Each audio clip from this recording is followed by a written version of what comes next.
Hello दोस्तों, tutorial में आपका स्वागत है। आज हम हमारे एमसीक्यू सीरीज़ का पार्ट 4 डिस्कस करेंगे। उम्मीद है आपको ये सीरीज़ पसंद आ रही होगी। इस सीरीज़ के 3 पार्ट ऑलरेडी हमने यूट्यूब चैनल पे डाल दिए हैं। अगर आपने वो नहीं देखे हैं तो प्लीज़ उन्हें जाकर देखिए। हम इस सीरीज़ में डेली 15 एमसीक्यूज़ को डिस्कस करते हैं जो कि करंट अफेयर्स और जीके के सेक्शन से रिलेटेड होते हैं। ये सीरीज़ आपके आने वाले सभी गवर्नमेंट एग्ज़ाम्स के लिए करंट अफेयर्स और जीके के सेक्शन के लिए काफ़ी यूज़फुल साबित होगी। तो चलिए आज का ये लेक्चर यहीं से शुरू करते हैं। इसमें जो हम पहला क्वेश्चन डिस्कस करेंगे वो है, अभी हाल ही में वाइस प्रेसिडेंट जगदीप धनखड़ जी ने इनमें से किस राज्य में 23वें हॉर्नबिल फेस्टिवल को इनॉग्रेट किया था। इसका जो सही ऑप्शन है वो है ऑप्शन 2, नागालैंड। ये फेस्टिवल हर साल 1 से 10 दिसंबर को नागालैंड राज्य में सेलिब्रेट किया जाता है। इस फेस्टिवल में नागालैंड के सभी एथनिक ग्रुप शामिल होते हैं और सेलिब्रेट करते हैं, इसलिए इस फेस्टिवल को फेस्टिवल ऑफ फेस्टिवल्स भी कहा जाता है। नागालैंड के इस वक्त राज्यपाल हैं जगदीश मुखी जी। नागालैंड के चीफ मिनिस्टर हैं श्री नेफ्यू रियो जी और नागालैंड के डिप्टी चीफ मिनिस्टर हैं श्री वाई पटन जी। इसके बाद जो अगला क्वेश्चन है वो है, इनमें से कौन सा पेयर या कौन से पेयर करेक्टली मैच नहीं है। इसमें है, बीएसएफ का रेजिंग डे 1 दिसंबर को सेलिब्रेट किया जाता है। नागालैंड का स्टेटहुड डे 2 दिसंबर को, international Day of Persons with disabilities 3 दिसंबर को और इंडियन नेवी डे 4 दिसंबर को मनाया जाता है। तो आपको ये बताना है कि इनमें से कौन सा पेयर सही सुमेलित नहीं है। तो इसका जो सही ऑप्शन है वो है ओनली बी गलत मैच है, क्योंकि नागालैंड का स्टेटहुड डे हर साल 1 दिसंबर को मनाया जाता है। इस साल बीएसएफ का 58वां रेजिंग डे मनाया जा रहा है। बीएसएफ की स्थापना 1 दिसंबर 1965 में की गई थी। इसका काम भारत की पाकिस्तान और बांग्लादेश बॉर्डर पर सुरक्षा करना है। नागालैंड का इस साल 60वां स्टेटहुड डे मनाया जा रहा है। ये 1963 के 1 दिसंबर को 16वां स्टेट बना था भारत का। International Day of Persons with Disabilities हर साल 3 दिसंबर को मनाया जाता है। ये 1992 से पर्सन विद डिसेबिलिटीज़ यानी दिव्यांगजनों के राइट्स को प्रमोट करने और उनकी वेलबींग को सुनिश्चित करने तथा उन्हें समाज की मुख्य धारा से जोड़ने के लिए हर साल सेलिब्रेट किया जाता है। इंडियन नेवी डे 1971 के भारत पाकिस्तान युद्ध में इंडियन नेवी के योगदान और ओवरऑल भारत की सुरक्षा में इंडियन नेवी के योगदान को रिकॉग्नाइज करने के लिए हर साल 4 दिसंबर को मनाया जाता है। इसी के साथ 1 दिसंबर को वर्ल्ड एड्स डे भी मनाया गया था। ये हर साल 1988 से मनाया जाता है। इसका उद्देश्य है कि जो एचआईवी से पीड़ित लोग हैं उनके साथ सॉलिडेरिटी शो करना यानी सहानुभूति रखना और इस डिजीज के बारे में ज़्यादा से ज़्यादा लोगों को अवेयर करना। इस साल इस एड्स डे की जो थीम थी वो थी इक्वलाइज, यानी इस बीमारी से पीड़ित लोगों को समान दृष्टि से देखना और जो भी उनके साथ भेदभाव किया जाता है उसको दूर करना और लोगों को इसके बारे में अवेयर करना। इसके बाद हम अगला क्वेश्चन डिस्कस करेंगे, वो है अभी हाल ही में निम्न में से किस एयरपोर्ट के लिए डिजी यात्रा को लॉन्च किया गया था। इसमें जो हमारा सही ऑप्शन है वो है ऑप्शन 1, नई दिल्ली पे। अभी हाल ही में union minister for civil aviation Shri Jyotiraditya Scindia ji ने डिजी यात्रा को 3 एयरपोर्ट्स पर लॉन्च किया था, जो हैं नई दिल्ली, वाराणसी और बेंगलुरु। इस डिजी यात्रा के जरिए फेशियल रिकॉग्निशन टेक्नोलॉजी को यूज करके हवाई अड्डों पर यात्रियों के सुलभता और ईज को बढ़ाया जाएगा, जिससे एयरपोर्ट पर यात्रियों का लगने वाला समय में कमी आएगी और एयरपोर्ट पर जो यात्रियों की प्रोसेसिंग होती है वो भी एफिशिएंट बनेगी। इस डिजी यात्रा के पहले चरण में इसे 7 हवाई अड्डों पर शुरू किया जाएगा, जिनमें से 3 हवाई अड्डों पर अभी लॉन्च किया गया है।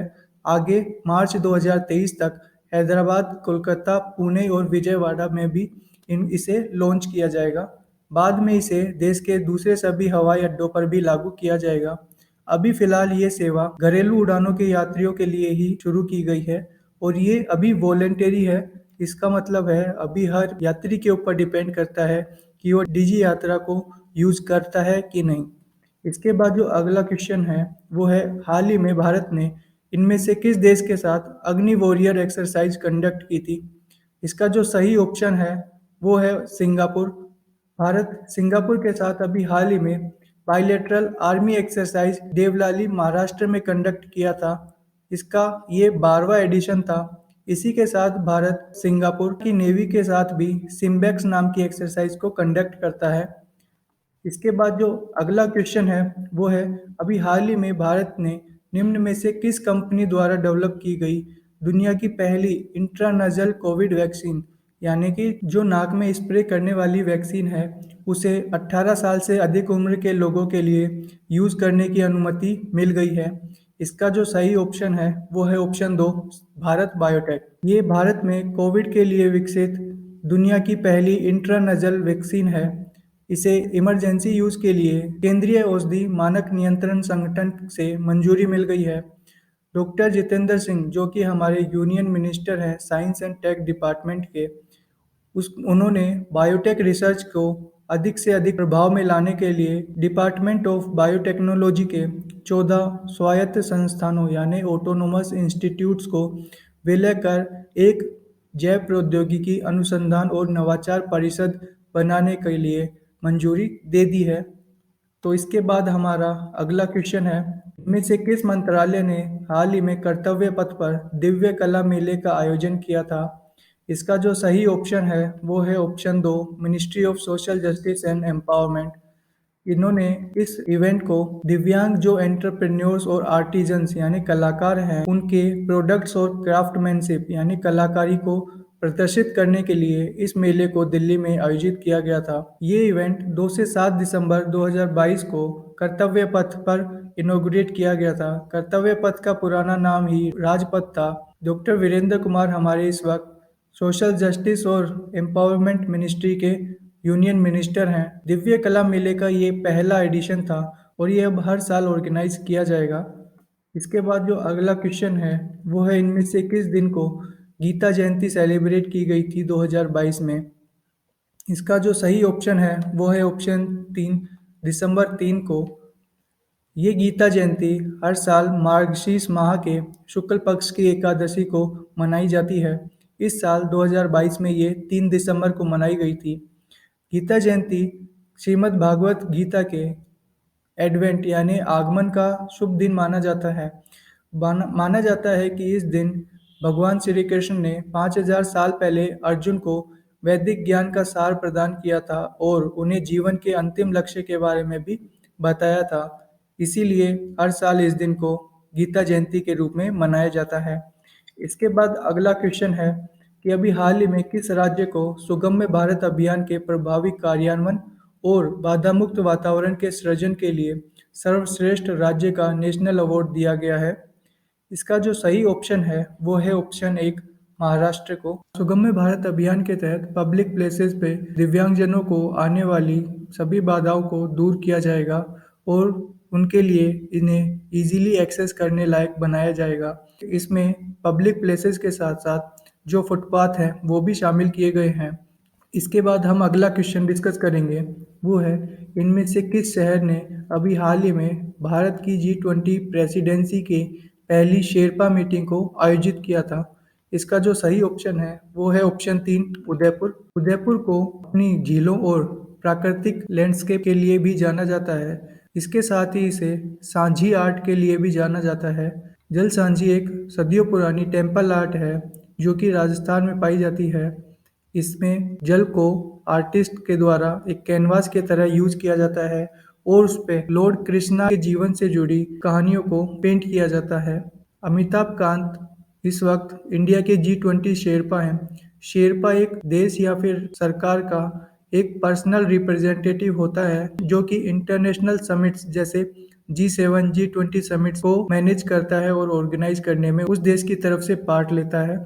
इसके बाद हमारा अगला क्वेश्चन है कि इनमें से किस दिन को इंटरनेशनल चीता डे मनाया गया था?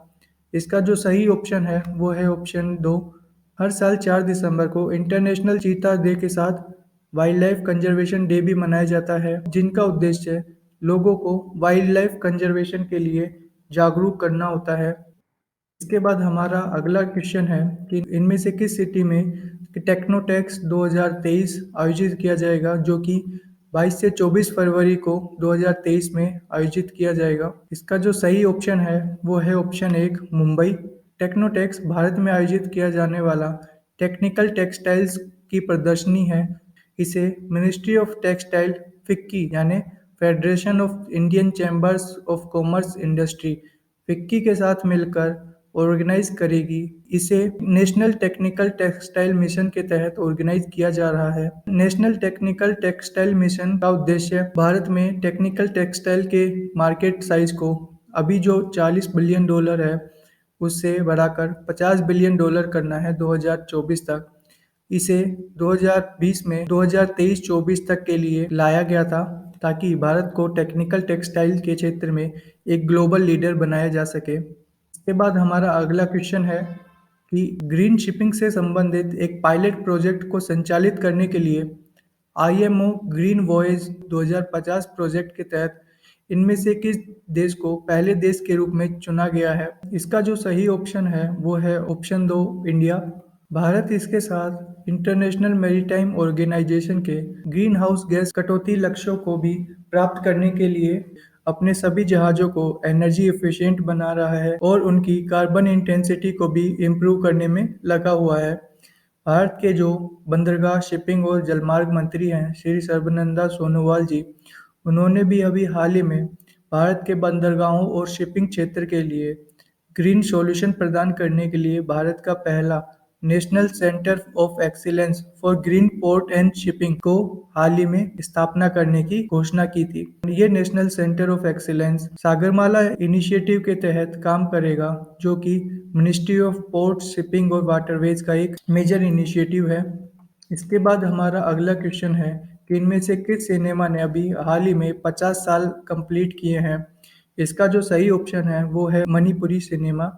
इस साल मणिपुरी सिनेमा ने 50 साल कंप्लीट किए हैं, जिसे 53वें International Film Festival of India में सेलिब्रेट किया गया था। मणिपुरी सिनेमा का जन्म दिवस हर साल 9 अप्रैल को मनाया जाता है, क्योंकि 9 अप्रैल को ही 1972 में पहली मणिपुरी फिल्म जिसका नाम मातंगी मणिपुर था, जिसे देव कुमार बोस ने डायरेक्ट किया था, वो रिलीज हुई थी।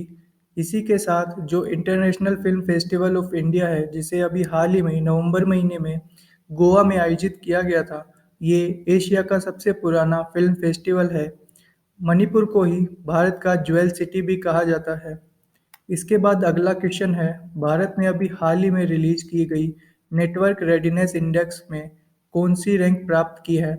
इसका जो सही ऑप्शन है वो है ऑप्शन 3 61वीं रैंक। इंडिया ने इस साल की रैंकिंग में पिछले साल की रैंकिंग से 6 रैंक की जंप ली है। ये रिपोर्ट यूएसए के वाशिंगटन डीसी में स्थित पोर्टुलैंड इंस्टीट्यूट के द्वारा प्रिपेयर की गई थी। इंडिया ने लोअर मिडिल इनकम कंट्रीज के ग्रुप में तीसरी रैंक हासिल की थी। इससे ऊपर सिर्फ यूक्रेन और इंडोनेशिया थे। इस इंडेक्स को 4 डिफरेंट पिलर्स पर मेजर किया जाता है, जो हैं टेक्नोलॉजी, पीपल, गवर्नेंस और इम्पैक्ट। इसी के साथ हम देखते हैं कि भारत की और दूसरे इम्पोर्टेंट इंडेक्स में क्या रैंकिंग है।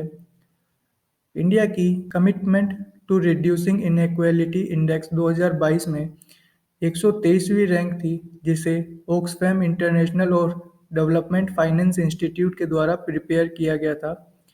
इंटरनेशनल इंटेलेक्चुअल प्रॉपर्टी इंडेक्स 2022 में इंडिया की 43वीं रैंक थी, जिसे हर साल यूएस चैम्बर ऑफ कॉमर्स द्वारा प्रिपेयर किया जाता है। आईएमडी की वर्ल्ड कम्पिटिटिवनेस इंडेक्स 2022 में इंडिया की 37वीं रैंक थी। इसके बाद हमारा अगला क्वेश्चन है, इनमें से कौन सी table tennis player Asia Cup tournament में ब्रोंज मेडल जीतकर भारत की पहली महिला टेबल टेनिस प्लेयर बन गई है। इसका जो सही ऑप्शन है वो है ऑप्शन 1 मनिका बत्रा जी। अभी हाल ही में 33वां Asian Cup tournament Bangkok Thailand में आयोजित किया गया था। इसे एशियन टेबल टेनिस यूनियन ने Table Tennis Association of Thailand के साथ मिलकर ऑर्गेनाइज किया था। एशियन टेबल टेनिस यूनियन के हेडक्वार्टर बीजिंग में है और इसकी स्थापना 1972 में की गई थी। इसके अभी हाल में प्रेसिडेंट हैं खलील अल मोहन्नदी। इसी के साथ हमारा ये लेक्चर यहाँ पे ख़त्म होता है। उम्मीद है कि आपको ये लेक्चर पसंद आया होगा। तो जाने से पहले अगर आपको ये लेक्चर पसंद है तो इस वीडियो को लाइक कर देना और हमारे चैनल को सब्सक्राइब कर दीजिएगा। तो चलिए मिलते हैं आपसे अगले लेक्चर में कुछ और करंट अफेयर्स एमसीक्यूज के साथ। धन्यवाद।